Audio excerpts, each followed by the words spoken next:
The spooky season has returned and Halloween is upon us. This time last year, we explored some famous slasher villains from movies as D&D monsters that you could face in a D&D campaign. And I thought, why not make it a yearly habit? Oh, what's that, Bob? You don't think that was a good idea? Well, we know what happens when you disagree with me, right, Bob? Doesn't work out so well, does it?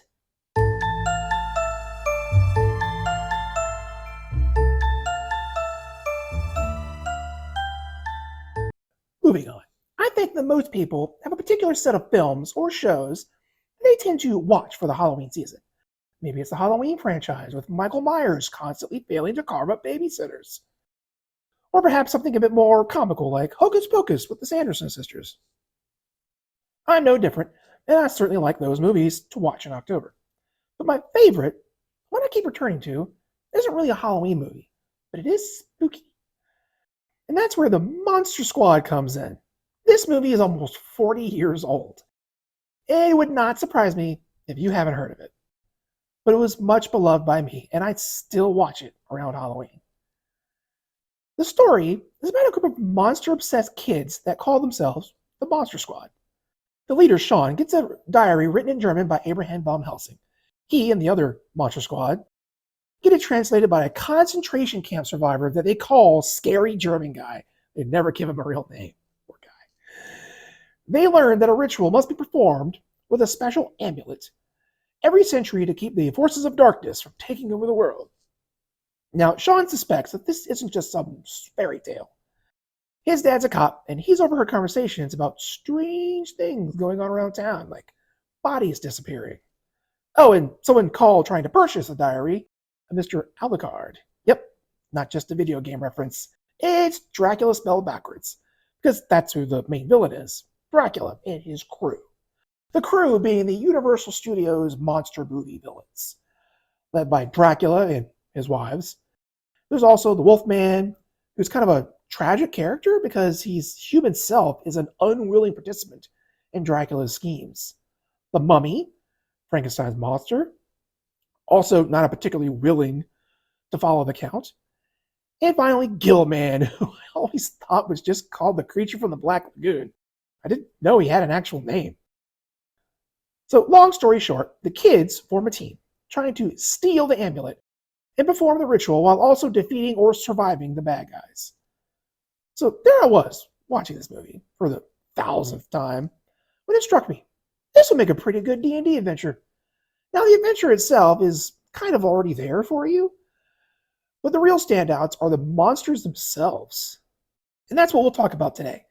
How best to represent the villains of the story in a D&D campaign. Some of these will be pretty obvious, some won't. We do have a caveat here. As we are transitioning into a new edition of D&D, we do not yet have the updated monster manual. So some of this has got to be taken with a little bit of grain of salt. So let's start with an easy one, The Mummy. Based on the 1932 film, I was originally going to suggest using a Mummy Lord stats because the original film depicts Imhotep with magic powers and more sentience. But Monster Squad just has him as a scary as hell mummy. And that's okay.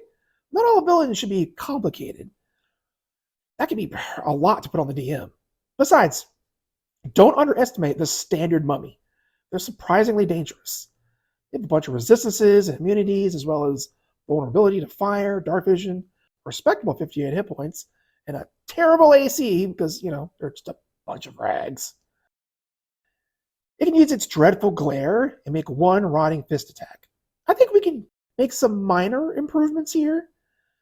We can make it more like 2 rotting fist attacks, along with the dreadful glare.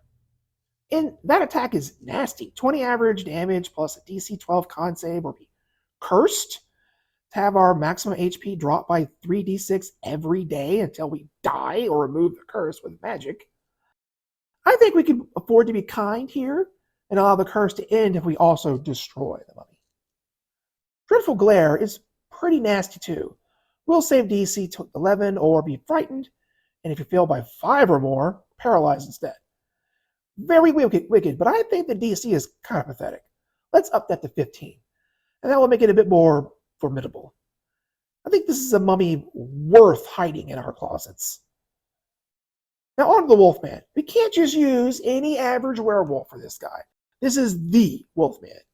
He gets blown up and literally puts himself back together. But thankfully, we have another resource from Van Richten's Guide to Ravenloft, and that is the loup-garou, which is essentially a super werewolf. I mean, loup-garou is just old French for werewolf. Although the French-Canadian, it's often referred to as a were-dog. But he's no friendly pooch.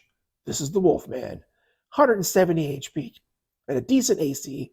This thing is a beast with a blood frenzy giving advantage on attacks against those without all their hit points.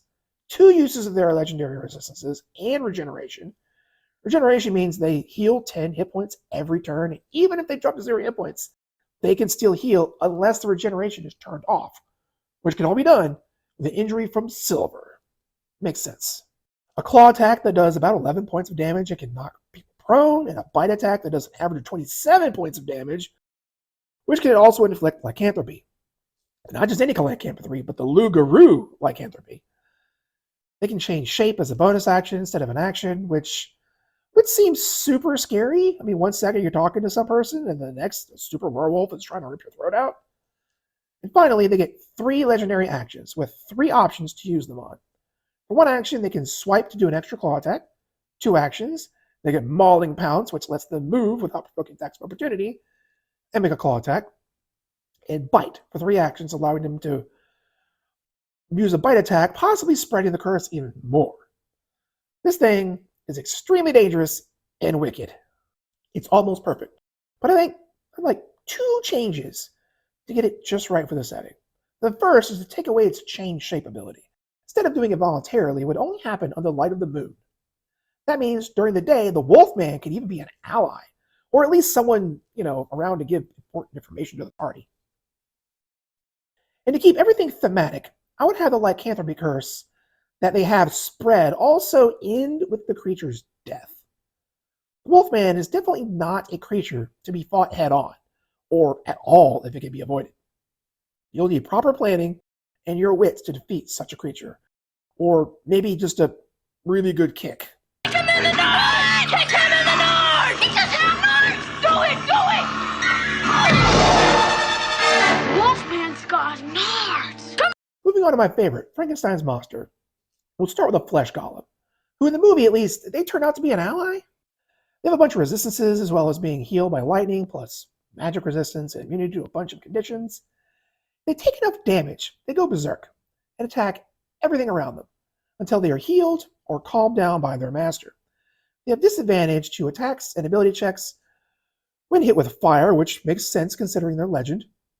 And they can make 2 beefy attacks of their own. Now, all of that is pretty decent. But this is no mere flesh golem, but Victor Frankenstein's monster. A legendary creature that should have legendary resistances, 2 in fact, as well as legendary actions. Those are the changes I'll make. We'll give him 3 actions and 3 options. For 1 action, he can dash and move up to his speed without provoking attacks of opportunity.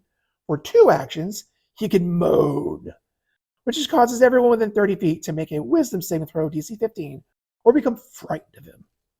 And for 3 actions, he can crush, taking another attack action to make 2 more attacks that will additionally be automatic criticals against inanimate objects like doors. So we've turned a flesh golem into an unstoppable, terrifying juggernaut of destruction. That sounds like Frankenstein's monster. Before we get to the big villain, we have one more crony to deal with. Gillman. Not going to lie.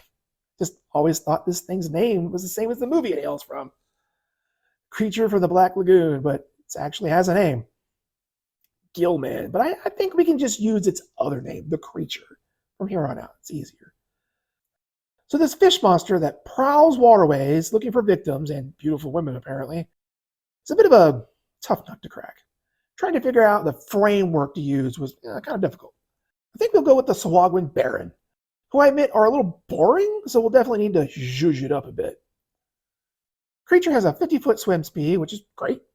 Decent hit points in AC. They also have Blood Frenzy as well, which gives advantage on attacks against creatures without all their hit points. Limited amphibiousness, which means it can't stay out of the water for long.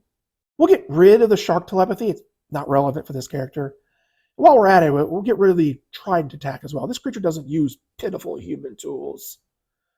We get a bite and 2 claw attacks with a respectable 31 damage on average. Now, for the extras, let's give him the scrag regeneration. They heal 10 hit points every round. They gotta be in contact with water for it to work, and acid and fire can turn it off. Certainly a creature where the location of the battle will matter. And then let's try something a little different. We'll give him Charm Person 3 times per day and Hold Person once a day. These spells don't require components. He's not really casting spells, it's just ability he has. This creature has a strange eldritch allure that can win you to its side or stick you in place. If you've seen Shape of Water, you know where this is coming from. So a weird, entrancing fish monster that you do not want to face on its home turf. Yeah, that sounds about right. And finally, we come to the big bad himself, Dracula. Let's get his wives out of the way first. We'll just use a standard vampire spawn for the 3 of them. Don't underestimate a vampire spawn, though. They can be very dangerous, especially in groups. But we're here for the apex, Dracula himself. You might think that we'll use Strahd von Zarovich as the model for Dracula, since that's essentially who he's emulating in D&D's Ravenloft setting. And you would be right, but maybe not the Strahd you're thinking of, because there's 2 Strahds, or at least 2 Strahd stat blocks. The one from the adventure Curse of Strahd, and the updated one from Vecna Eye of Ruin, because he makes an appearance in that adventure too. We will use the latter because it's a little simpler and more streamlined.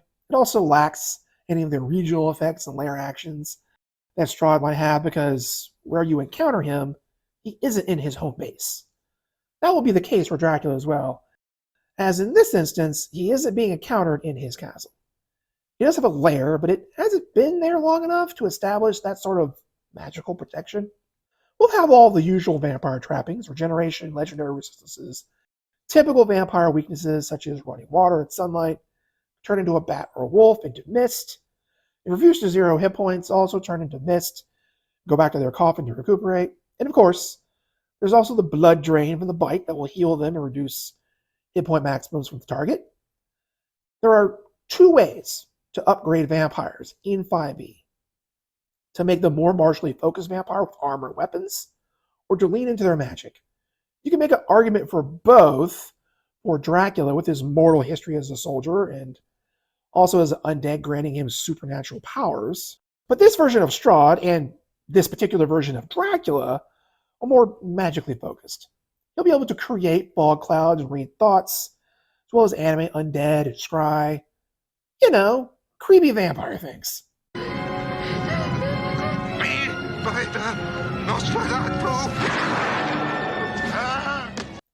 But the real difference will be in the magic stone that he can have, but he won't start with. And that will be a big goal for the players, is to take the stone and keep it from him. This magic stone is known as the Grupola, or just Van Helsing's amulet. We'll just call it the amulet from here on out. In the player's hands, this amulet is a material component for the ritual that must be read from Van Helsing's journal by a virgin before midnight on a certain day. That will open a portal to Limbo to banish the creatures of darkness. It is invincible, except for on the night of the ritual. Then it will have an AC of 13 and 20 hit points. If it is destroyed, the ritual can't be complete. But perhaps there's a reason for Dracula to not destroy his bane in his hands. If the amulet is corrupted, it can have extraordinary powers. While on his person, this artifact can cause vampiric weaknesses to no longer affect him. So no running water or sunlight hypersensitivity. It's gone. The DC for all of the abilities, including spellcasting, will rise from 18 to 20. This way, even if Dracula does obtain the amulet, there is a reason for him not to destroy it immediately, which will give the players an opportunity to get it back and save the world. Or more likely, murder hobo their way through the adventure, ignore all the amulet stuff, and make their DM cry.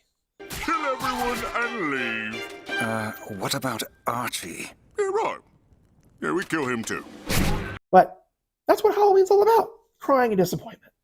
I hope you like this spooky delve into some of the classic movie monsters. I hope you like the discussion of what I think is a fairly unknown cult classic with the Monster Squad. If you haven't seen it yet, give it a try. It is near and dear to my childhood heart. If you have any other good monster movie tales or favorite classic monsters, leave them down in the comments below. While you're down there, be sure to subscribe, ring the bell, smash that like button. Check out our other videos here. We'll be off next week, but check out our Extra Life live stream on Saturday, November the 2nd, starting at 10 a.m. Eastern Standard, and help raise money for sick kids. Until next time, on Roleplay Culture.